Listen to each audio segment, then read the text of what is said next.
And what is up, people? It is episode number, I lost count at this point. And I haven't been doing this for that long, but it happens, right? As always, I'm your host, Pretty Princess, and this is PlayPod.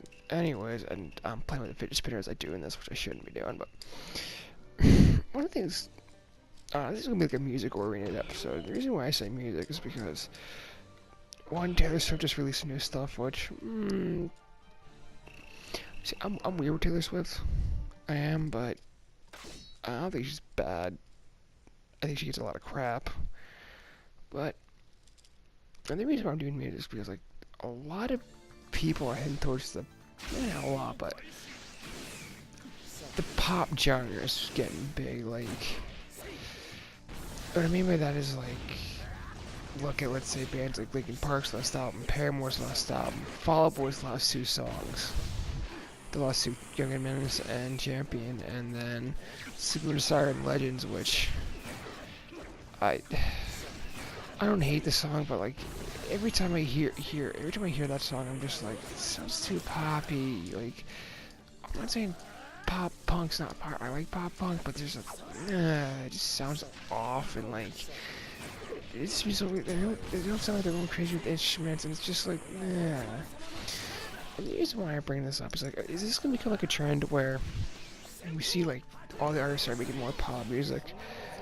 And because I know, like I said the Linkin Park's last album, but I mean, like Mike Shinoda said, like, to either do something and they're ahead of the trend or they're like ahead of the trend, no one else is doing it, or they're behind the trend, everyone else already did it. And I'm kind of wondering, like, did they start the trend incidentally and everyone else is copying, and that's why some of the shit sounds like crap. And I don't know, because imagine if, like, Axe and Alexandria went pop. That'd be weird. You really can't picture Danny doing pop music in that band. I really can't, but, like, it's just like, does that mean we're starting seeing bands sell out now because of what's popular? I mean, look at Kiss with the disco album, for God's sakes. Oh, that disco album. Like, I get it was Gene Simmons at the time because he wanted to make money, which I'll give him credit for, but no, it's just, I don't know, like, I don't want to see more bands become like Kiss. Like, I don't want to see a repeat of that. And maybe I'm just picky, maybe I'm just a son of a bitch, but, and I'm not against bands and I'm not against bands experimenting. I said Linkin Park's done it, Paramore did it, but I feel with those two bands, like, again, Paramore, we haven't had an album in years. We haven't had an album for a while, and there's a lot of shit that went on. And with Linkin Park, they've always been experimenting with their sounds. If you look at, I mean, Hybrid Theory and Meteor sound a lot alike, but once you get past those two albums and you start really listening to their other stuff, it's like, okay, no, they experiment with every album. You just don't know. But I think that's where I'm really gonna end it. I think that's where I'm gonna just, like, end that, where it's like, I don't want to see, like, a repeat of Kiss, or Madonna, or, I mean, Taylor Swift went pop, she was country, but Taylor Swift also got away with it. How, I don't know, but she made some good songs, so I'll let it go. And then, actually, what I do want to talk about this week is, for anyone who hasn't played it yet, Life is Strange Before the Storm came out. Well, the first episode came out. I pre-ordered it, because I like Life is Strange. It was a great game. It's one of the few games I actually give a 10 out of 10 to. Anyways, so Before the Storm, we got the first episode, right? And it's a young 16-year-old Chloe, who's 16 at the time, Max in Seattle, and Rachel Amber alive. And for, like, the first episode, it does what Life is Strange did. It did not hold back on shit. It's like, no, this is what's happening. Chloe is... It's been 2 years since her dad died, but she's still kind of just, like, reeling from the effects of it, I think. And the mom just started dating, and the mom and David Madison are dating. Like I said, Max is in Seattle. Nathan Prescott's still Nathan Prescott. Okay, I'm gonna spoil something for you right now. If you're playing Life is Strange Before the Storm and you can save nice and you can get Nathan, have that one and stop Nathan Prescott from getting bullied by that football jock, don't. He's still a son of a bitch. Like, he doesn't look like a son of a bitch in Before the Storm, but as soon as he opens his mouth, you're just like, nope, you're a bastard. and I don't feel bad for you now. Like, I felt bad when I actually went to stop from getting picked on. I actually felt bad a little bit. I'm like, I know what you do in the first game, but you don't look like yourself a bitch in this game. Maybe I can change you. Nope. Nope. It's just a dick anyways. I'm like, I don't even bother. But, it's just... Alright, and you deal with that. You see Chloe and Rachel start hanging out, and, yo... I'm not gonna lie, if I can make them lesbians in my game, I'm fucking going for it. But... And then it actually made me start thinking, like, because I was talking to a coworker about this, and he was like, so what's the sequel going to be like? And to be fully honest, when the Life is Strange the sequel comes out, different cast of characters. Max Caulfield's story is done with Life is Strange. Like, there's a beginning, a middle, and an end, and it all came out really good. And I don't want to see them explain the whole time travel power. Please don't explain it.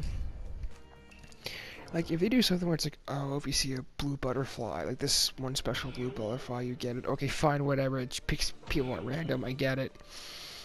Fine, I'll live with that much translation, but I don't want to see fucking, like, Max how the power's gonna be like, oh, well, no, I gotta save this friend. And, I mean, the only person she really has is Warren, but I don't want to see the same story twice. So I think if they do Life is Strange, it's gotta be a different cast of characters altogether. Either that, or maybe like we see Max and someone else has it, and then like Max is like, oh, I know what you're doing because I did it. And frickin' like she tutors the person, like a mentor a little bit. Fine. I mean, I'm still gonna have a little problem with that, but like, I don't know, it makes sense. Like, that's the thing. Like, if she's like a side character, okay, fine. But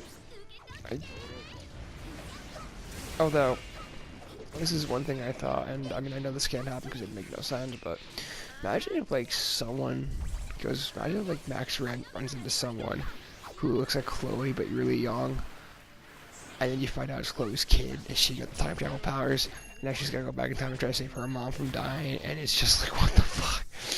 And it's just like, what? Chloe had a kid? What? Which means that both endings of the games are technically canon. Somehow. Like I said, it's just a stupid idea, but I don't think that'll work. But like I said, Max's story is done. Life is Strange before the Storm focuses on Chloe. Fine. You know, because I'm not gonna lie, I was curious to what happened to Rachel Amber, but you know, now we're gonna find out, and just. The first episode, I will give its fair share and say it was actually a really good episode. I didn't cry like I did with Life is Strange, but I teared up. I'll give the game that, maybe tear up. But, you know, I think that's all I'm really going to say on that. I mean, other than that, folks, it's kind of the average week, you know. Trump doing this, Trump doing that, fucking. And then, I think we saw a thing about that. Did anyone here saw a thing about the ESPN guy, the one announcer, because his last name was Lee? If I remember right, he switched because of the whole thing with the Robert E. Lee statue. And I'm not gonna lie, I get it. They want to dodge controversy, and I get we're trying to make everything politically correct now. And I hate the PC thing. I really do. And the reason why I hate it now is because it's getting really out of hand. Like, I get it, Robert E. Lee fought for the Confederate, and okay, yeah, fought for slavery. So, I understand they want to move the statue to somewhere where you can use it as a history lesson. Okay, fine. I think I should talk about this in another video too. But I fear with all the PC and the political correctness, I fear it's like we're trying to rewrite history, and it's like, no, you can't rewrite history. This is how it happened. The past is the past. You can't go back into that and change it. And I feel that's what's gonna happen. And I don't know. Like, I feel like this country's been doing a 180 lately with a lot of shit. And it's like, how do we get here, folks? How the fuck we get this far? Like, seriously. But then again, maybe it's just me. maybe I don't want change, or maybe there's just too much change going on. It's like, well, hold the fuck up, folks. How the fuck we get here? I could be wrong. I could be wrong. I could be wrong here, but that's just what I'm feeling from all this, you know. As always, but you know what? That's I'm gonna end this episode. So as always, folks, this was your host, Pretty Princess.